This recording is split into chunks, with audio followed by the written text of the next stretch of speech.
നമുക്ക് ആദ്യം farm house കണ്ടിട്ട് വരാം. നമ്മള് ഗോകുലത്തിലെത്തി. അങ്ങനെ മൊത്തത്തിൽ ഇതിങ്ങനെ ഒരു സൂ പോലെ കിടക്കുകയാണ് അല്ലേ? പോണ്ട് ക്ലീൻ ചെയ്താൽ ഇപ്പൊ ചൂട് കുറക്കാനായിട്ട് നമ്മൾ ഇതെല്ലാം എടുത്ത് ഇങ്ങനെ സ്പ്രെഡ് ചെയ്തിടും. ഇപ്പൊ ഭൂമിയുടെ ചൂട് കുറയും. ഇങ്ങനെ ഇടുമ്പോ അപ്പൊ ഈ കൊഴിയുന്ന ഇലകളൊക്കെ അവിടെ തന്നെ കിടന്ന് അവിടെ തന്നെ വളമായി മാറും. സാധാരണ കാടുകളിലൊക്കെ അങ്ങനെയുള്ള അങ്ങനെ പണ്ടത്തെ വീടാണോ? അല്ലല്ല, ഇവിടെ നമ്മളെ ടെനന്റ് ആയിരുന്നു, ഞാൻ വാങ്ങിച്ചാണ് ഇത്. വേറെ സ്ഥലത്തേക്ക് മാറ്റി. അതില് ബ്രൂഡർ ഉണ്ട്.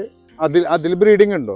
മുട്ട വിരിയിപ്പിക്കാൻ ബ്രൂഡർ ഉണ്ട്. ഓ, അതിലിപ്പോ വിരിയിക്കാൻ വെച്ചിട്ടുണ്ടോ? മുട്ട ഇപ്പൊ വിരിയിപ്പിക്കാൻ ഇന്നിപ്പോ വെക്കും. ഇൻക്യുബേറ്ററിൽ അവിടെ കുട്ടിയുണ്ട്. ഇതാണ് ഇൻക്യുബേറ്റേഴ്സ് അല്ലേ? ഇതിലാ ഉള്ളത്? ഇതിലിപ്പോ ഇത് ബ്രൂഡറാണ്. വിരിഞ്ഞ കുട്ടിയെ കുഞ്ഞുങ്ങളാണ്. ഗ്രേ പാറ്റിന്റെ കുഞ്ഞാണ്. എപ്പോഴും ഉണ്ടാവും.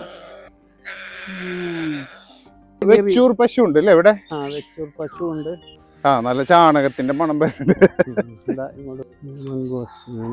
അതെ, മാംഗോസ്റ്റൻ ഉണ്ടായി വരുന്നു അല്ലേ? ഇതിപ്പോ 7 വർഷം 8 വർഷമായോ? 8 വർഷം മതി അല്ലേ കഴിക്കാൻ? 7 വർഷം. ഈ സൂലാൻഡ് എന്ന് പറയുന്നത് ഇങ്ങനെ ഇതിനിട്ടിരിക്കുന്ന പേരാണ്. അത് യൂട്യൂബിലും ഗൂഗിളിലും എല്ലാം ഈ പേര് കിട്ടും.